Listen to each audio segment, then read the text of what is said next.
Hi everybody, welcome back to my video blog. So let's talk about one of my favorite subjects. And you might be saying, well, every subject is your favorite. So it might be true. That's why I tend to bring them to my video blogs and share with you. I share things that are very important to me, and I think it's important information for you as well. And by the way, after you see this blog, if you have any topic that you like to see me discussing here, please give me your feedback. I'm constantly asking my audience, what do you want to listen to? What do you want to learn more about? So please share your thoughts, and I'll make sure I'll bring that back to you. So cholesterol. How many of you have seen lately on the TV news or magazines like Time that we have new guidelines for cholesterol and diet in America? Well, I have news for you. Those guidelines or that information, it's not new. It might be new because the government and the medical board are finally realizing that this whole thing about cholesterol, that fat is bad for you, it's not true. It's not based on true science. And if you want to learn more about that, I recommend you read books like Good Calories, Bad Calories by Gary Taubes, or this book summarizes a lot. Dr. Sinatra put great information here about cholesterol and why we are guided to believe that cholesterol and fat is bad for you. So a little piece of information here. If you see the statistics on the last 20 years, when the government said that fat is bad for us, that we need to lower cholesterol levels by taking statins, the curvature in a graph that shows the rate of obesity, heart disease, strokes, and any inflammatory chronic disease, it increases at the same time that the population, that we started eating less fat and more what? Sugar. So what a coincidence, huh? So, but again, if you want to learn more about that, read a book or check any information by Gary Taubes, which can be a little heavy material, but you know, if you like that stuff, you're going to learn a lot about this whole story of cholesterol. So I'm here just to kind of remind you a little bit why cholesterol is good for us. And also I want to tease you a little bit with this information, invite you to come to my workshop here at Vitali on February 3rd from 6 p.m. to 7:30, where I'm going to share more about cholesterol. But very quickly here.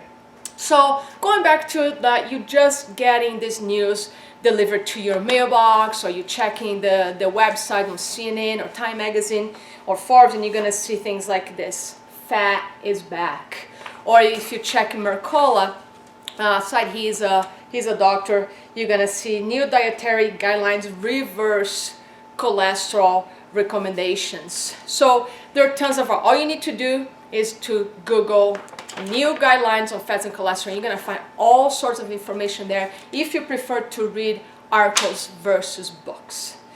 But guys, this is not news. In the world of us health coaches and nutritionists and trainers, there has been tons of literature out there and books that are written like in the 70s, 80s, and early 90s. This is not very new information that was just released. So really this cholesterol thing, it's news for the mass population, but it's not news for us coaches. But I have to tell you, I'm super excited that this is making to the mass population, because a lot of people are not just gonna listen to their health coaches, and honestly they shouldn't. They should just get curious and educate themselves and explore the topics more. Like, as I always say, don't take just my word from this video blog, but get curious.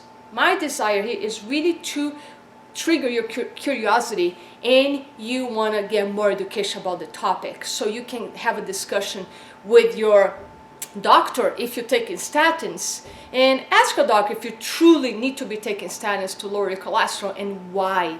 Learn, as I always say, take the power back. And if you take any drug, if you have any health condition, don't put all on the hands of your doctor. Get educated about it and ask questions, because the power is yours. So let's just recap here from past video blogs and presentations why cholesterol is good for us. Number one, brain health, or brain needs cholesterol. How many people, or maybe you have sometimes this memory problem, or you feel foggy, or because you're in your 40s, you might say, oh, I'm just getting old and I'm having these memory problems. Well, it could be that your cholesterol is too low, or it's not in balance, or other hormones that play a role in your brain health might be out of balance. So we are designed to have a sharp brain through our life, as long as you're stimulating that brain, like exercise, you're doing things to stimulate your brain, learning new things, learn a new language, a new instrument. Anyway, that's another topic for brain health. But cholesterol plays a huge role in brain health. Second thing, it's raw material for the production of vitamin D. Vitamin D is extremely important for our immune system, immune function, and many other systems in our body. So a lot of people are very depleted of vitamin D. It might be because of the cholesterol, or they're taking statins medication. Other one, it produces sex hormones. So if your hormones are out of balance, and there's several signs and symptoms of hormone imbalance that I can't get through right now, but cholesterol makes sex hormones. Another role is your digestion. Cholesterol makes bile. Bile, it's a product that helps your body to break down fats. So if you eat anything fat and you're having a hard time breaking down, you could have deficiency in bile that could be connected to your cholesterol. Okay, so it helps your digestion.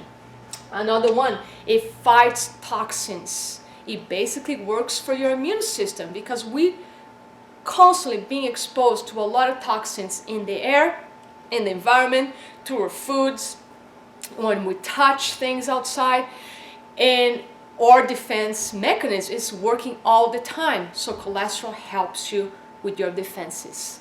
And last one I put here, cholesterol has a major role in protecting the membrane of your cells. We need to talk always about the health of your cells. That's why I constantly talk about breathing, water, nutrition. We first nourishing our cells. When we nourish our cells, our systems in the body can function at optimal levels. When all the systems in our bodies are functioning at optimal levels, guess what? We feel great. We have the energy to act, to work on our dreams, to play with the children, to get chores done, get tasks done, read a book, and so on. So that's why I'm so passionate about this topic, because if you have low cholesterol, if you taking statins, you could have a lot of side effects that are causing you fatigue, muscle and joint pain, and other things like mood disorders. But again, I'm not here to say don't take your medication. Quite the opposite. Keep taking your medication, but have a conversation with your doctor to make sure you really need to take that medication, because you are an exception to the rule. But statins don't prevent heart disease. That's all I'm gonna say. So, very quickly here, what causes heart disease? If cholesterol and fat are not bad for you, what causes heart disease?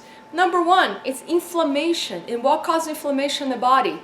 Sugar, stress, the negative stress. I talk all the time about positive stress and negative stress. Negative stress is that stress that you think you have no control of, and you letting that stress control you and terrorize you. That's the stress that makes you sick.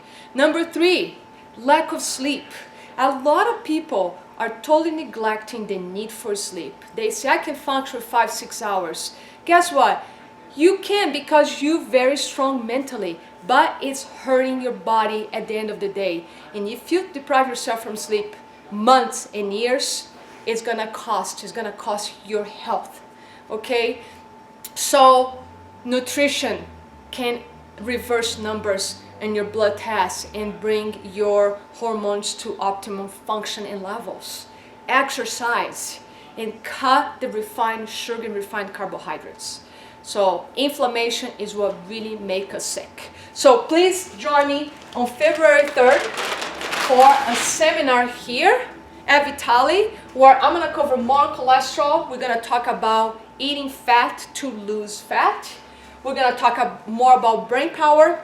We're going to talk about two hormones called leptin and insulin, which when out of balance can cause you a lot of energy problems and can make you fat or prevent you from losing fat. So even if you have a perfect exercise program and you're thinking you're eating healthy and you're not losing weight, you could have an issue with your leptin and insulin, and we're going to talk more about that.